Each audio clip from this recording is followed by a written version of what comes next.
Well, hello, everybody. I want to welcome you to our reporting call. I know I haven't had the chance to meet many of you, so I'm Amy Shadwick, and I'm the Director of Operations and Communications at the One Ohio Recovery Foundation. So, first of all, thank you for joining us and learning more about this next round of reporting. Before I turn it over to our evaluation partners, Mighty Crow and the JG team, I just wanted to first thank you, each and every one of you, as grantees of the One Ohio Recovery Foundation, for the instrumental work that you're doing in your community each and every day. We've had an opportunity to look at your first round of reporting. It's very impressive and quite amazing work that's happening across the state. So, first of all, thank you for that work that you're doing and for the opportunity and the time that you're taking to report to us so that we can see and hear about that really amazing work that is happening firsthand.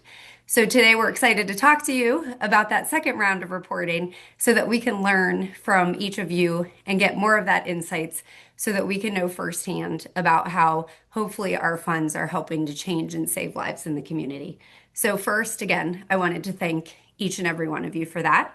And I also want to thank our amazing evaluation partners, Mighty Crow and the JD team, for all of the behind the scenes work that has gone into getting us to this point to be able to collect this, again, really important information from each of you that not only helps us know individually how each of you are doing grantees as grantees, it also helps us make decisions about future funding priorities, what things are having an impact in the community, and some of those systemic issues that without this really important information, we wouldn't have the insight to make those decisions. So, again, thank you to our grantees. Thank you to the Mighty Crow and the JG team. And I'm going to pass it over to, I think, Seth, who's really Mhm. going to dig in and walk through this next round of reporting. And then we'll be here to answer some questions. And I know Caitlin's dropping some things in the chat. So we look forward to answering your questions and having a productive conversation with you about our next round of reporting. So I'm going to turn it over to Seth. Great. Thank you so much for all of that, Amy. And I just want to say, actually, at the opening of this too, I see a lot of familiar names on our attendees list of folks I've spoken throughout the process. I just want to thank everybody for such a smooth first reporting process that we had as well, and just make sure that everyone knows we had 100% participation in that first round of reporting. We got 100% of grantees submitted a report. So we thought that was just fantastic coming out of the first one. And so we wanted to have this little session today just to prepare everybody for the upcoming second reporting period that will cover the dates of July 31st through December 31st of this year. And that reporting period opens on January 5th, as has been mentioned. And just have a few slides that I'm going to share here with everybody before we can jump into the Q&A portion of our session today. Um, just wanted to thank the my colleagues that have joined me today as well. We have Caitlin Looney and Stephanie Cole from the evaluation team, and then we also have Francis Kim and Logan Bascoon from our development team, actually, who are the team that built the secure reporting portal for us. And so we are going to be able to answer questions both about reporting and data, as well as if you have any technical questions about the portal. So we'll jump all into all of that in just a moment. But just in terms of what we're going to be covering today, quick little agenda: portal access and uses, as I mentioned, the TA availability that we'll have, data questions, and some best practices. A couple of things too, a couple ground rules of things we're not covering today. We are not talking about any sort of grant changes, whether they're programmatic or budget or anything like that. That would be your grant manager that you would speak to about those type of things. And then I know a lot of people are talking about the upcoming RFP for the next round of grants from the One Ohio Recovery Foundation. We are not here to discuss any of that today. That is not part of anything the evaluation team is equipped to discuss. So there will be more information about that forthcoming. So keep that in mind. So yes, portal access. Nothing has really changed in terms of accessing the portal from the first round to the second round of reporting here. Your organization still has that single set of credentials, and unless you've made any sort of updates to it, the credentials that you had for the first round of reporting are active for the second round of reporting as well. If you have any issues, The evaluation at oneohiofoundation.com email address remains open and available to you to reach out for, any technical issues there. And if you do want to change your credentials for this second round, if you want to change the person who has the login access for the reporting, go ahead and submit that request to the evaluation at oneohiofoundation.com address by December 19th. I'll give you a few weeks here to do it. That way, we can make sure that it is done and ready to go when that reporting period opens on January 5th. In terms of portal usage, nothing is going to change there dramatically either moving forward. We are going to have a few tweaks and a few adjustments just in terms of some performance things we saw the first round, but in the long run, big picture wise, it's going to be nearly identical. You'll complete both universal activity area metrics like you did last time. The questions continue to reflect the information outlined in your data dictionaries. Those data dictionaries still remain accessible on the grantee resources page that I'm sure many of you have already visited at this point. And then the one little issue we saw actually this first reporting period, a few folks who were a little late on their reports, this big submit reporting period button. Once you've finished your universal metrics, once you've finished your activity area metrics, we need to hit that final submit button to make sure that your report is submitted to the foundation so that we can access that information. I am going to keep going. I think we had a couple questions pop up already. I'm going to keep going and just finish these first few introductory slides, and we can get into the discussions. Then after that, we will open the floor for any and all questions once we are through those. Just in terms of reporting your data, again, everybody is going to have to submit a report for this reporting period. Again, we've talked about the definitions in the data dictionaries.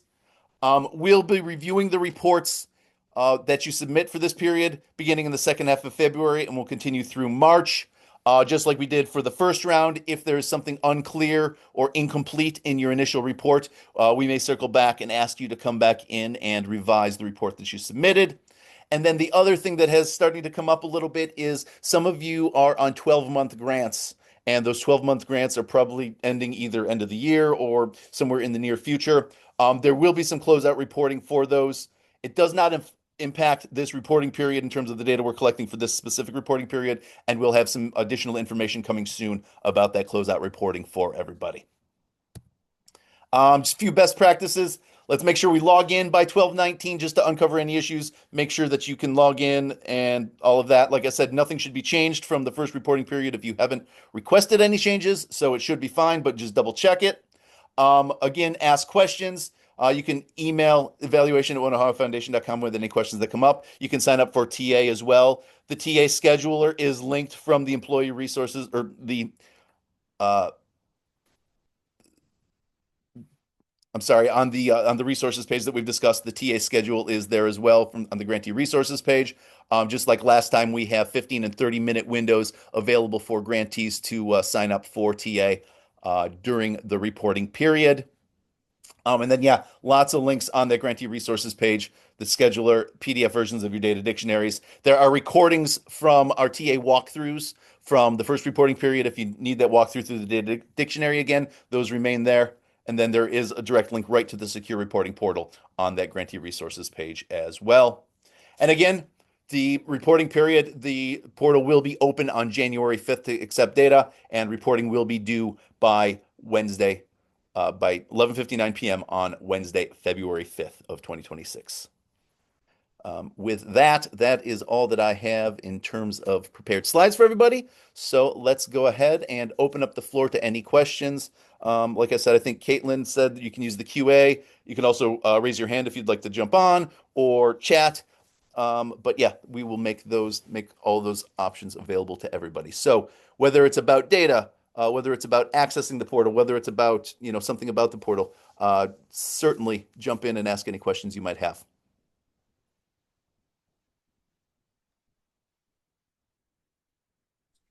And Seth, the only question that came through so far, and I answered it publicly, so everybody should be able to view this. An individual asked, do we receive a confirmation email or notice when the report has successfully been submitted? And the answer is yes. That is now a feature in the secure reporting portal, so you can feel safe and secure that it is in there. You also have the ability to download a PDF version of of the report that you submitted. If you ever have any question, if you're not sure, if you're afraid your spam filter, whatever firewall blocked you from getting the confirmation, you could always feel free to reach out to that evaluation at oneohiofoundation.com email, and we can confirm whether or not it is looking submitted in the system for us or not. So there's a wide variety of options, so you can rest assured that the data was received in a timely fashion. And so far, no other questions and no raised hand. Oh, one raised hand.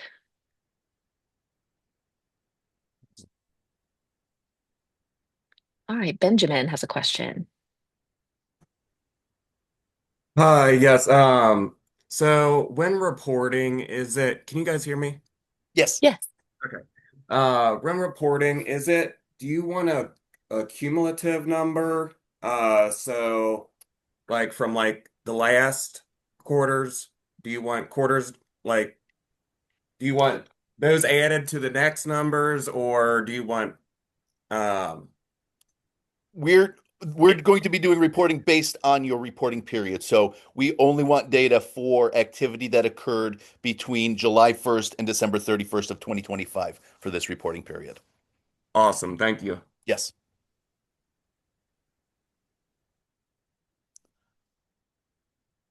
All right. There was one more question that came through. I will also type an answer so we have the record in our Q&A, asking if we can expect the same questions as the last reporting period. Yes, you can. Will there maybe be a period changed or something like that? Yes. As perfectionists, we went back through and found a few small grammatical things we wanted to change, but the nature of what you're being asked is exactly the same. The only individuals or organizations that have any sort of variety will be those who end up in a closeout, which I believe Seth maybe mentioned. Mhm. You will receive additional information very soon, in the next month, if you are expecting to close out your grant. There will be a very small, like separate section that you have to fill out, similar to many other grant funding sources, that just tells us a little bit about the overall experience and how things went. But other than that, yes, it should be the same questions that you were asked the first reporting period.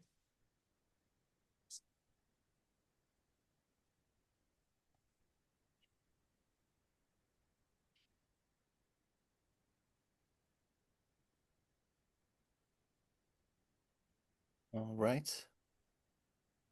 And again, the grantee resources page will continue to be an important tool throughout this process. And if can't quite find what you're looking for there, can't quite find the information you need, that the email address, the evaluation at oneohiofoundation.com address, we continue to monitor that daily.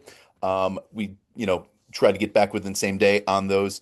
Give us 48 hours just in terms of responding at all times on that. But like I said, we try to get back same day on anything that comes in there. And so feel free to send any sort of questions and things like that. Looks like we have another raised hand as well.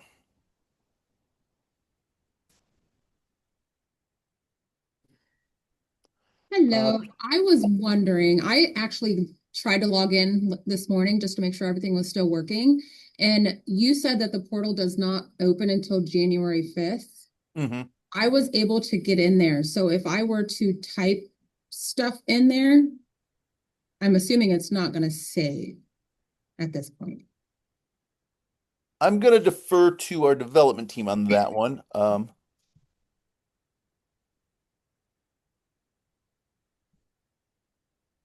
Yeah, if you're able to see it,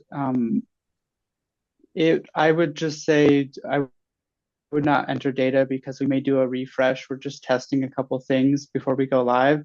So I would caution January, the start date in January, that's the safe date to expect when your data will be actually saved and used. You may have data loss during December. We're just kind of looking out, preparing for that.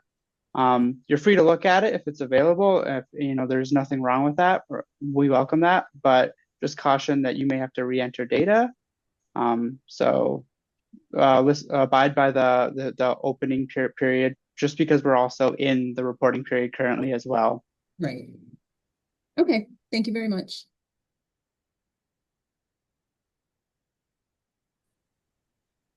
We did have another individual ask if the portal doesn't open until January 5th, how can we log into now to make sure it works? And correct me if I'm wrong, dev team, that you can still log into the portal. You just wouldn't be able to submit data for the reporting period because that reporting period isn't open. If I'm wrong, you can yell at me, but I will throw that out there.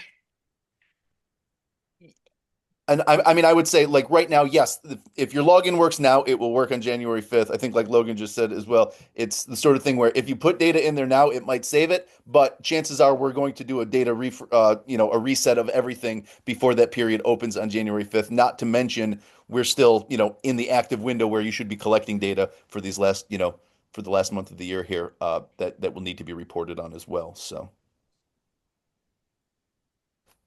And if you don't have a login already, so if you're maybe like a new data and like the person responsible for entering the data, you won't have a login yet. You'll receive that later in the month. I think it was December 19th, if I remember Right. correctly in your slides. Yep. And every organization has a login at this moment, whether or not. Um, and so we would, if you're a new person, we will need to change you over to that login information as well. So just, December 19th is the deadline for doing that. And if you've submitted a request recently for that, those are in progress and being updated as well. So.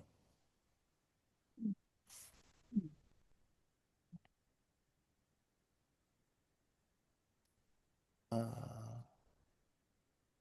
The portal link, yeah.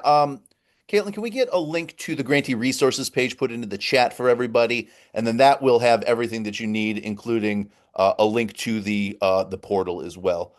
So that will all be on that page because there was an attendee who asked for a link to the portal.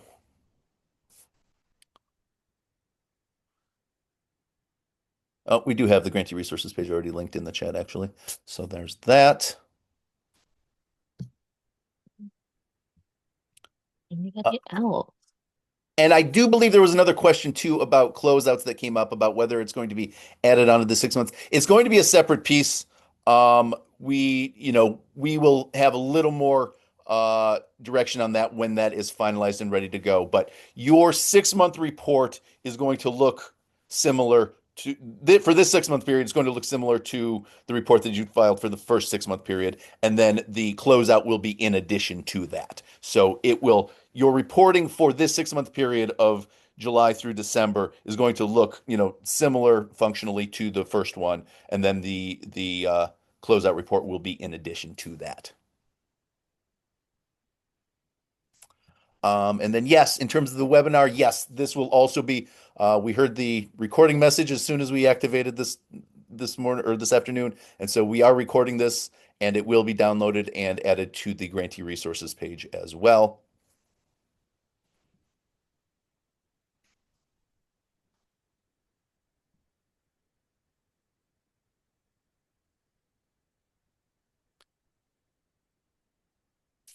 Any other questions? These have been great questions so far. I'm glad we're doing this to help clarify these last few little things before we get into our reporting period and before people start scattering heading into the holidays. So thought we'd catch everybody while we're still in work mode. Um, Anything else?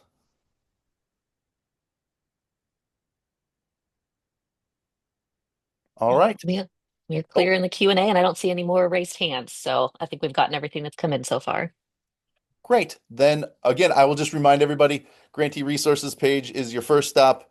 The evaluation at oneohiofoundation.com email address is your next place to reach out if you have anything that pops up that you need clarified.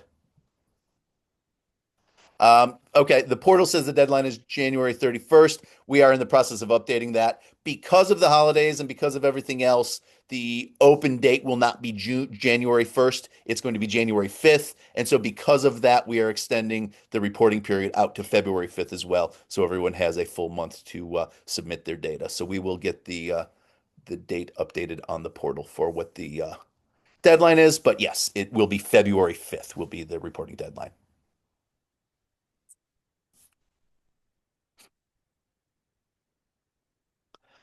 All right. If that is everything, then we will keep an eye out on the email address to for any additional questions. And oops, a certain time. It is 11:59 p.m. Eastern will be the deadline.